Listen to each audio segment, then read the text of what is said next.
As the Division 2's open beta comes to a close, we get our first look into what the game will have to offer come release later this month. If you played either the private beta or open beta, leave a comment below what your thoughts are. But anyway, let's get into it. If the Division 2 was a new car, then it definitely had that new car smell. A new location switching from New York to Washington, and new enemies fed my intrigue as to what the Division would have to offer.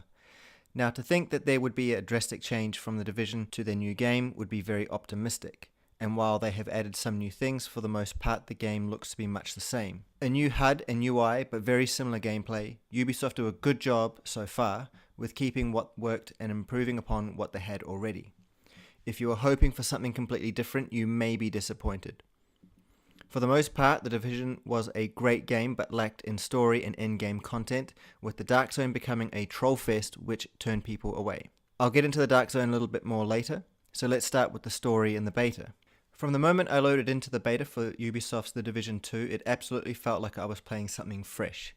The character creation side was a little limited as you'd expect. However, if my recollection is correct, the beta for The Division gave a few more options here. This doesn't really matter as we don't have to wait too long to truly get into creating our characters. From the moment you load in, you're tasked with getting to the White House to meet up with the new team and start setting up your base of operations. While you're there and you've done what you need to do, you can then start doing the 3 main story missions and a few side quests and the Dark Zone. The story missions, I have to say, were very fun. The first was fine to do on my own, but as I got to the next 2, having a team was a great help. It wasn't hard getting a team together, with the matchmaking not taking too long to find people, something that is looking very good for the final release.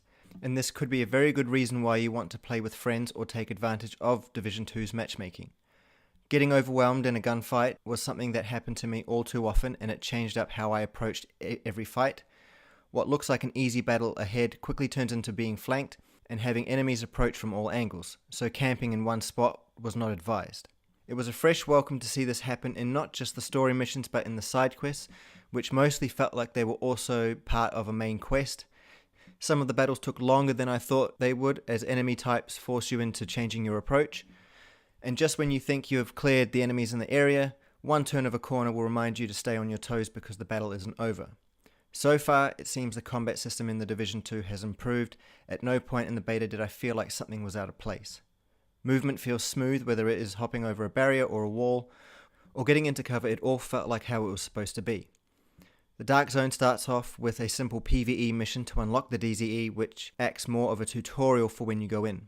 My experience with the Dark Zone was short, and being honest, it didn't feel much different from the first game. I collected some loot and got to the extraction point and loaded my rewards, and then got shot by another player. Now, I did think that this was meant to be different in the Division 2, with a competitive Dark Zone being available in the final product. I'm not sure if the beta was trying to show what that would be like, or maybe if it was a glitch.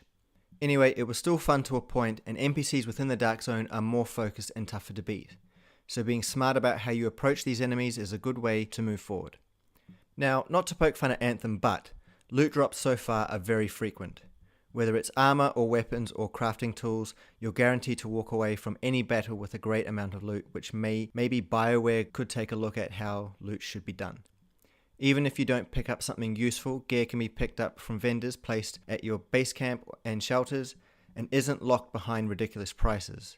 Being able to sell loot that you've picked up in battle should mean that money should not be hard to come by. The term beta and demo gets thrown around liberally these days, and if you experience any major bugs in your time in the beta, they probably won't be fixed for day one, but for when the first major update comes out. Anthem and Fallout 76, which seem to be reference points at this stage for what not to do when releasing a new game, the Division 2 looks to be heading down the right path.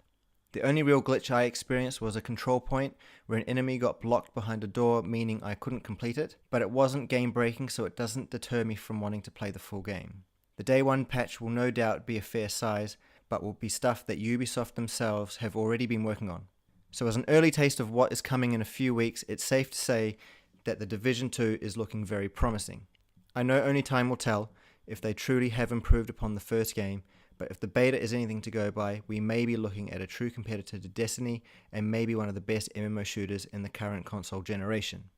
Also, if you did play the beta, remember that there are some rewards you will receive for playing both the private and open beta. But anyway, I'm going to leave it there for now. Remember, if you haven't already, please click on the subscribe button and the bell notification so you can stay up to date when new videos are out, and also the like button too would be a great help. And don't forget to follow me on Twitter and on Twitch. Both links are in the description below. But anyway, I'm going to leave it there. So thank you very much for watching. Take care, and I'll see you next time.